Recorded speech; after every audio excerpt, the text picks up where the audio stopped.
கோபுரம் டிவி நேயர்களுக்கு இனிய வணக்கம்.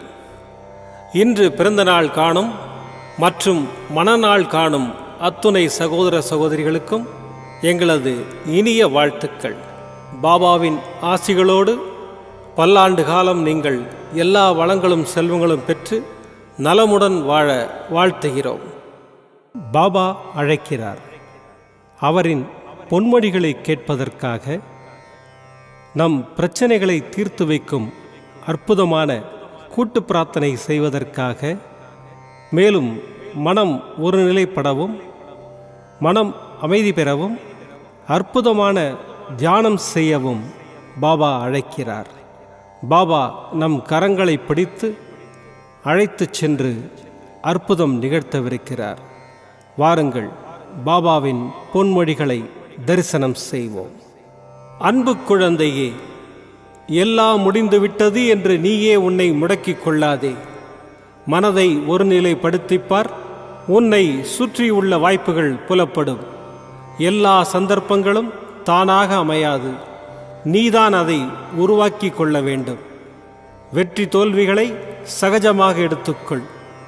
நான் இதுவரை தோல்விகளையும் இழப்புகளையும் மட்டும்தானே சந்தித்து வருகிறேன் என்று புலம்புவது எனக்கு கேட்கிறது. இதுவரை நீ தோல்விகளை மட்டும்தான் சந்தித்தாயா? வெற்றிகளை சந்திக்கவே இல்லையா? யோசித்துப்பார். விடை உனக்கே புலப்படும். தோல்விகளை கண்டு துவண்டு போகாதே. உன்னுடைய லட்சியத்தை அடைய எத்தகைய தடைகள் வந்தாலும் அதை தைரியமாக எதிர்த்து நில். மனம் தளராதே. உனது ஆசைகள், எண்ணங்கள் அனைத்தும் கூடிய விரைவில் நிறைவேறும். நீ வருத்தப்படுவதால் எதுவும் மாறாது. உன் மீது நம்பிக்கை வைத்து உன் குறிக்கோளை நோக்கி பயணப்படு. அதை அடைய உனக்கு நான் துணை இருப்பேன். இது என் சத்திய வாக்கு. என் வார்த்தைகள் மீது நம்பிக்கை வைத்து செயல்படு. வாழ்வில் நீ விரும்பிய நிலையை அடைவாய். கவலைப்படாதே. உன் சாயப்பா நான் இருக்கிறேன். நல்லதே நடக்கும். ஓம் சாய்ராம். பாபாவின் அற்புதமான பொன்மொழிகளை தரிசனம் செய்தோம். அடுத்த நிகழ்வு கூட்டு பிரார்த்தனை. நம் மனநலன் சார்ந்த பிரச்சனைகளுக்காகவும், உடல் நலன் சார்ந்த பிரச்சனைகளுக்காகவும் மற்றும் நம் அனைத்து விதமான பிரச்சனைகளுக்காகவும் சாய்நாதரிடம் கூட்டு பிரார்த்தனை செய்வோம். வாருங்கள், இந்த அற்புதமான கூட்டு பிரார்த்தனையை செய்வோம். பிரார்த்தனாஷ்டகம். 8 பிரார்த்தனைகள். சாந்தமான மனம் கொண்ட சாயிநாதரே, அறிவின் சிகரமே, அன்புள்ளம் கொண்டவரே, கருணை கடலே, உண்மையின் இருப்பிடமே, மாயை என்னும் இருளை அகற்றுபவரே, ஜாதி மத பேதங்களுக்கு அப்பாற்பட்டவரே, எங்களின் புரிந்து கொள்ளும் திறமைக்கு அப்பாற்பட்டவரே, அன்பின் இருப்பிடமே, ஷீரடி வாழ் இறைவனே, என்னை காப்பாற்றும், என்னை காப்பாற்றும். ஞான சூரியனே, ஞானத்தை வழங்குபவரே, பக்தர்களின் மனங்களில் உலவிடும் பரமஹம்சரே, அனைத்து நன்மைகளுக்கும் காரணமானவரே, தங்களை சரணடைந்தவரை காப்பவரே, படைக்கும் தொழில் புரியும் பிரம்மாவும் காக்கும் கடவுளான விஷ்ணுவும் நீங்களே. 3 உலகங்களையும் யுகங்கள் முடிவில் தன்னுள் ஐக்கியமாக்கிக் கொள்ளும் ருத்திரனும் தாங்களே. நீங்கள் இல்லாத இடம் இந்த பூமியில் ஏது? எல்லாம் அறிந்த இறைவன் நீங்கள். எங்கள் எல்லோரின் இதயங்களிலும் வசிப்பவரும் நீங்களே. எனது எல்லா குற்றங்களையும் மன்னிக்க வேண்டும் என்று வேண்டி கேட்டுக்கொள்ளுகின்றேன். அலை அலையாய் தொடர்ந்து வரும் சந்தேகங்களையும் மனமயக்கங்களையும் போக்குவீராக. நீங்கள் கோமாதா, நான் பிறந்த இளங்கன்று. நீங்கள் சந்திரன், நான் சந்திரகாந்த கல். தங்கள் பாதங்கள் கங்கை நதி. பணிவுடன் இந்த தாசன் உங்கள் பாதங்களில் தலை வணங்குகிறேன். உங்கள் கைகளை என் தலைமீது வைத்து ஆசை கூறுங்கள். என் கவலைகளும் துன்பங்களும் பறந்தோடட்டும். இந்த கணு தங்களின் தாசன். இந்த 8 துதிகளையும் கூறி நான் உங்களை சாஷ்டாங்கமாக நமஸ்கரிக்கின்றேன். எனது பாவங்கள், துன்பங்கள் மற்றும் ஏழ்மை நிலை இவை யாவும் உடனடியாக விலகி ஓடட்டும். ஓம் சாய்ராம். ஓம் சாய்ராம். ஓம் சாய்ராம். அற்புதமாக கூட்டு பிரார்த்தனை செய்தோம். பாபா நம்முடைய கோரிக்கையை ஏற்று நிச்சயமாக நமக்கு அற்புதங்களை செய்வார் என்பது சத்தியம். இனி கண்களை மூடி பாபாவை மனதில் நிறுத்தி பாபாவின் அற்புதமான சக்தி வாய்ந்த மந்திரத்தை அனுபவிப்போம். ஓம் ஸ்ரீ சாய் மகாலட்சுமியை நமோ நமः. ஸ்திர உத்யோகம் தேஹி மாம். ஓம் ஸ்ரீ சாய் மகாலட்சுமியை நமோ நமः. ஸ்திர உத்யோகம் தேஹி மாம். ஓம் ஸ்ரீ சாய் மகாலட்சுமியை நமோ நமः. ஸ்திர உத்யோகம் தேஹி மாம். ஓம் ஸ்ரீ சாய் மகாலட்சுமியை நமோ நமः. ஸ்திர உத்யோகம் தேஹி மாம். ஓம் ஸ்ரீ சாய் மகாலட்சுமியை நமோ நமः. ஸ்திர உத்யோகம் தேஹி மாம். ஓம் ஸ்ரீ சாய் மகாலட்சுமியை நமோ நமः. ஸ்திர உத்யோகம் தேஹி மாம். ஓம் ஸ்ரீ சாய் மகாலட்சுமியை நமோ நமः. ஸ்திர உத்யோகம் தேஹி மாம். ஓம் ஸ்ரீ சாய் மகாலட்சுமியை நமோ நமः. ஸ்திர உத்யோகம் தேஹி மாம். ஓம் ஸ்ரீ சாய் மகாலட்சுமியை நமோ நமः. ஸ்திர உத்யோகம் தேஹி மாம். ஓம் ஸ்ரீ சாய் மகாலட்சுமியை நமோ நமः. ஸ்திர உத்யோகம் தேஹி மாம். ஓம் ஸ்ரீ சாய் மகாலட்சுமியை நமோ நமः. ஸ்திர உத்யோகம் தேஹி மாம்.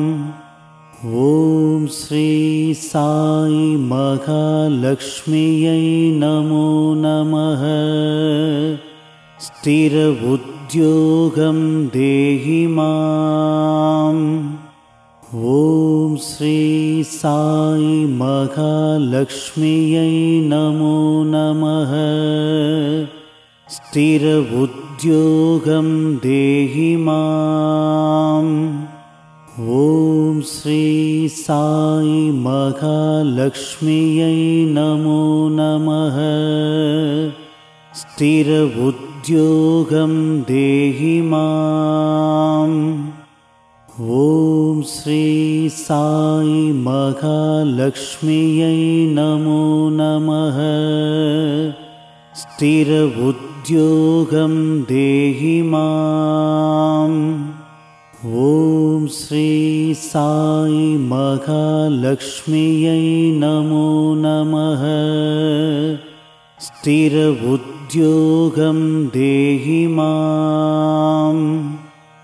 ஓம் ஸ்ரீ சாய் மகாலட்சுமியை நமோ நமः. ஸ்திர உத்யோகம் தேஹி மாம். ஓம் ஸ்ரீ சாய் மகாலட்சுமியை நமோ நமः. ஸ்திர உத்யோகம் தேஹி மாம். ஓம் ஸ்ரீ சாய் மகாலட்சுமியை நமோ நமः. ஸ்திர உத்யோகம் தேஹி மாம். ஓம் ஸ்ரீ சாய் மகாலட்சுமியை நமோ நமः. ஸ்திர உத்யோகம் தேஹி மாம். ॐ श्री साई महालक्ष्म्यै नमो नमः। स्थिर उद्योगं देहि माम्। ॐ श्री साई महालक्ष्म्यै नमो नमः। स्थिर उद्योगं देहि माम्। ॐ श्री साई महालक्ष्म्यै नमो नमः। स्थिर उद्योगं देहि माम्। ॐ श्री साई महालक्ष्म्यै नमो नमः। स्थिर उद्योगं देहि माम्। ॐ श्री साई महालक्ष्म्यै नमो नमः। स्थिर उद्योगं देहि माम्। ॐ श्री साई महालक्ष्म्यै नमो नमः। स्थिर उद्योगं देहि माम्। ॐ श्री साई महालक्ष्म्यै नमो नमः। स्थिर उद्योगं देहि माम्। ॐ श्री साई महालक्ष्म्यै नमो नमः। स्थिर उद्योगं देहि माम्। ॐ श्री साई महालक्ष्म्यै नमो नमः। स्थिर उद्योगं देहि माम्। ॐ श्री साई महालक्ष्म्यै नमो नमः। स्थिर उद्योगं देहि माम्। ॐ श्री साई महालक्ष्म्यै नमो नमः। स्थिर उद्योगं देहि माम्। ॐ श्री साई महालक्ष्म्यै नमो नमः। स्थिर उद्योगं देहि माम्। ॐ श्री साई महालक्ष्म्यै नमो नमः। स्थिर उद्योगं देहि माम्। ॐ श्री साई महालक्ष्म्यै नमो नमः। स्थिर उद्योगं देहि माम्। ॐ श्री साई महालक्ष्म्यै नमो नमः। स्थिर उद्योगं देहि माम्। ॐ श्री साई महालक्ष्म्यै नमो नमः। स्थिर उद्योगं देहि माम्। ॐ श्री साई महालक्ष्म्यै नमो नमः। स्थिर उद्योगं देहि माम्। ॐ श्री साई महालक्ष्म्यै नमो नमः। स्थिर उद्योगं देहि माम्। ॐ श्री साई महालक्ष्म्यै नमो नमः। स्थिर उद्योगं देहि माम्। ॐ श्री साई महालक्ष्म्यै नमो नमः। स्थिर उद्योगं देहि माम्। ॐ श्री साई महालक्ष्म्यै नमो नमः।